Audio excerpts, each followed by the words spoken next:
bin Tim und das seit 33 Jahren jetzt.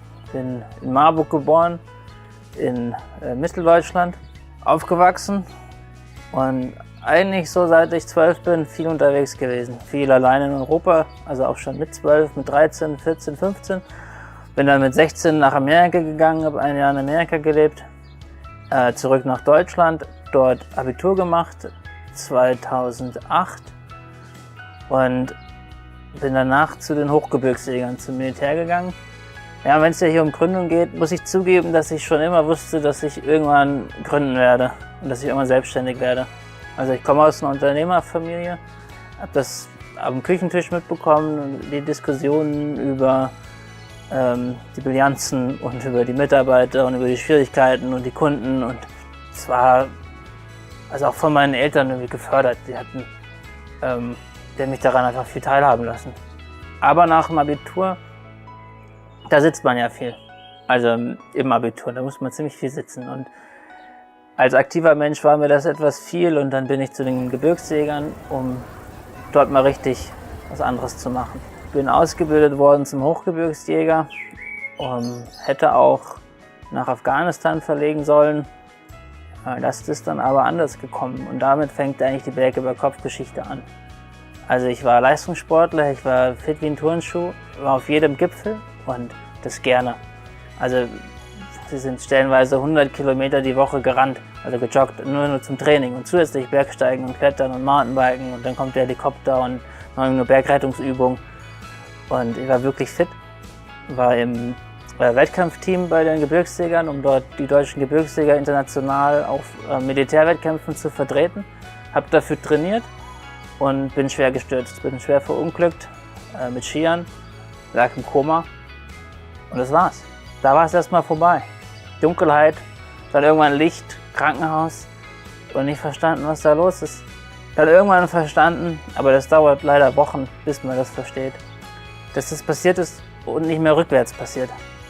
Und dass jetzt das neue Leben anders ist als das alte, und das alte auch nie wieder zurückkommt.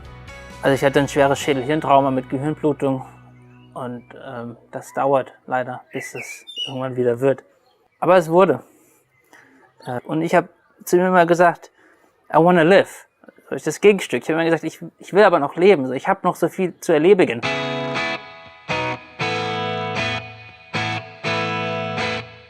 Es war also ja, eine unheimlich lehrreiche Zeit über ganz vieles, und meine erste Gründung war eigentlich ein Skiprojekt. Also ich habe 2013 eine Skitechnik entwickelt mit einem Skiprofessor, also einem Sportprofessor und Skilehrern zusammen und Skimedizinern, also Sportmedizinern, aber die sich auch mit Skifahren auskennen, und wir haben die Belastungsparameter genau untersucht, was passiert mit Knie und Hüfte und Herz-Kreislauf, und haben da ein Skikonzept gemacht für Menschen mit Behinderung letztlich oder mit Einschränkungen, also im Sinne eine Hüftprothese, ein Knieimplantat, aber auch mit Multiple Sklerose oder mit starker Angst, mit Herz-Kreislauf-Schwierigkeiten im höheren Alter.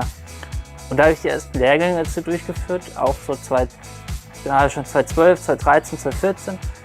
Habe das dann beim Skiverband angegliedert und auch angefangen, Skilehrer darin auszubilden. Bin viel Skifahren gewesen mit Menschen mit Blindheit. Und ja, habe eigentlich aber, muss ich zugeben, dieses Skikonzept für mich entwickelt. Weil ich wusste ja, nach meinem schweren Schädel-Hirntrauma, darfst alles machen, nur nicht wieder stürzen. Und schon wieder Skifahren gehen, da muss nur gescheit sein. Also habe ich es im Grunde für mich entwickelt. Und dann, als ich gemerkt habe, wie gut es war, das noch pädagogisch ergänzt und in die Breite getragen. Das hat sehr viel Spaß gemacht. Und dann wuchs irgendwann der Titel Berg über Kopf im Untertitel Inklusion auf Expedition, wo es mir dann gelungen ist, auch mit einer kleinen Gruppe Expeditionen durchzuführen mit Menschen mit Behinderung. Also auch für sie. Wir haben dann durchaus es ermöglicht, dass jemand im Rollstuhl in die Berge kommt oder im Rollstuhl eine Kanu-Expedition macht. Also Expedition ist auch ein großes Wort, wir waren nicht im Himalaya. Aber ein paar Tage mit einem Rollstuhl auf dem Fluss ist auf jeden Fall für den Rollstuhlfahrer eine Riesensache. Oder eine Gruppe Blinder, die in die Berge geht und im Klettersteig ist oder im Schnee, ist auf jeden Fall auch eine Riesensache. Und ist auch etwas, was sie nie erlebt haben. Dann habe ich, das war 2018, einen Antrag geschrieben auf die Exist-Gründerförderung vom BMWI und dem Europäischen Sozialfonds. Das dann auch, es war schon ein halbes Jahr Arbeit. Also dieser Antrag schreibt sich nicht von alleine und man kriegt ihn auch, also wir haben ihn auch abgelehnt bekommen beim ersten Mal und dann muss man nacharbeiten und sich auch wirklich engagieren. Dann wurde es aber genehmigt, 2019 im Sommer. Und 2 Mitgründer, in dem Team waren wir zu dritt, plus noch 2 und dann sogar noch eine dritte zusätzliche. Also wir waren dann am Ende 6 in unserer kleinen Firma Berg über Kopf und haben angefangen mit Büroräumen, die wir bekommen haben, auch diese Firma aufzubauen. Ich habe so viel gearbeitet wie noch nie zuvor und ich war so gut gelaunt wie noch nie zuvor.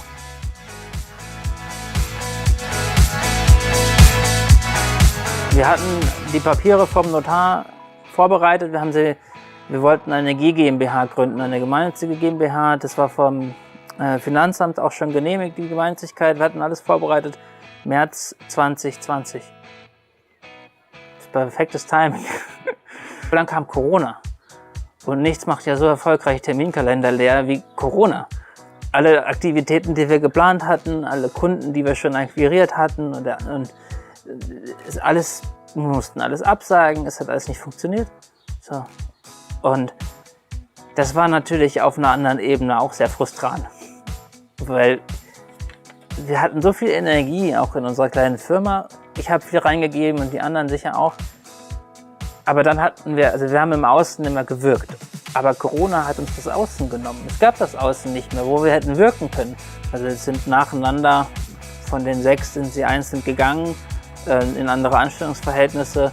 Einer hat noch studiert, 2 haben noch studiert. Und ich habe es dann alleine weitergeführt und meine letzten finanziellen Ressourcen auch in den Podcast investiert, den Berg über Kopf Podcast, was auch total Spaß gemacht hat, den aufzunehmen. Und dann habe ich angefangen, etwa zeitgleich die Inhalte, die wir bei Berg über Kopf gemacht haben oder die Gründe, weswegen wir das gemacht haben, waren sehr durchdacht.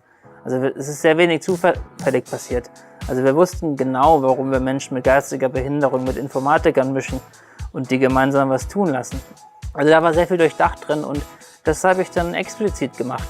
Also aufgeschrieben und Konzepte daraus gegossen, die dann in der Berg über Kopf Akademie, also wir haben dann für die Berg über Kopf eine kleine Akademie dazu gegründet, die da reingeflossen sind und dann habe ich, das war dann 21 und 22, habe ich Kurse durchgeführt, auch online. Das war dann auch eine andere Zielgruppe, das waren dann weniger Menschen mit Behinderung, da waren auch noch welche dabei, aber ein Online-Kurs setzt da eine gewisse kognitive Funktion voraus, das ist für manche Behinderungen auch einfach sehr schwer machbar. Aber also ich habe nicht so viel Geld verdient in der Zeit, aber immer gedacht, es ist besser, viel zu arbeiten und kein Geld zu haben, als nicht zu arbeiten und kein Geld zu haben. Das ist ja noch schlimmer. Also wenigstens habe ich was Gutes zu tun. Also als ich angefangen habe, die Berg über Kopf Akademie aufzubauen und da gemerkt habe, wie sehr mir Weiterbildung liegt, also wie gut ich als Lehrer bin und wie gerne ich neue Konzepte entwickle und drüber nachdenke, habe ich das ausgebaut, habe meinen ehemaligen Professor angerufen und ihn gefragt, ob wir das zusammen machen wollten. Fand er eine gute Idee. Wir haben noch einen dritten Kommiliton mit ins Boot geholt, der als Psychiater vorher gearbeitet hat und haben zusammen diese Weiterbildungsakademie, die sich Kairos Akademie nennt, aufgebaut. Und das war super. Also das ist noch super, die gibt es noch. Und jetzt parallel zu meiner Promotion habe ich darüber die Möglichkeit, letztlich die Konzepte und Inhalte, an denen ich hier arbeite, die theoretischen, also zum Beispiel zu Traumareife und Resilienz, dass ich dazu dann Resilienzkurse auch auf Seiten der Akademie anbiete. Und weil ich auch noch Bergführer bin, das dann am liebsten in den Bergen, wo ich auch glaube, dass man viel mehr über seine Resilienz lernt, wenn man mal Bergsteigen geht, im Winter vielleicht noch, als wenn man in einem Seminarraum sitzt. So, aber so hat sich das mittlerweile ganz gut gefügt, dass da einige Teile zusammenpassen.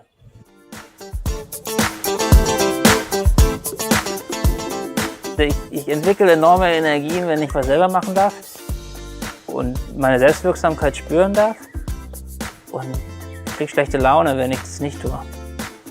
Und Ich könnte mir einen Job vorstellen, der so spannend ist, dass ich ihn gerne ausführe für jemand anderes. Es steht in gar keiner Frage mehr, dass ich etwas Sinnstiftendes tun möchte, etwas hinterlassen, auch was aus mir gekommen ist, also was ich geschöpft habe und was einen Mehrwert bringt. Und irgendwo eine neue App zu programmieren, die eine Weile lang Geld verdient, damit die Leute schneller ihre Pizza kriegen, das wäre für mich kein Mehrwert. Das mag auch für manche ein Mehrwert sein, aber für mich wäre es nicht genug. Aber eine Reihe von Menschen, und ich weiß, dass ich nur einen kleinen Teil der Menschen erreichen werde. So viele Menschen kann ich nicht mit in den Berg nehmen. Aber diese Menschen werden dafür dankbar sein. Was wir mit Menschen mit Blindheit gemacht haben in den Bergen, ist unvorstellbar. Sie wissen nicht, dass das möglich ist. Und wenn es dann aber möglich ist und man auch ein paar Parameter beachtet, dass es natürlich sicher ist und es gelingt, dann gehen die so grinsend daraus hervor, sind die so gestärkt in ihrer Person. Und ich glaube, dass sie damit auch in ihren Job gehen oder in ihr Studium oder in die anderen Lebensbereiche, in ihren Alltag und davon enorm profitieren, das erlebt zu haben. Ich weiß ja, wo ich gestartet bin. Also nicht mit der Geburt, aber mit meinen Unfällen und auf der Intensivstation und im Rollstuhl. Und diesen ganzen Weg gegangen zu sein, dass ich danach jemandem auch noch dabei helfen kann, seine eigene Genesung zu fördern. Das wird rund. Das ist ein Riesengeschenk, das machen zu dürfen.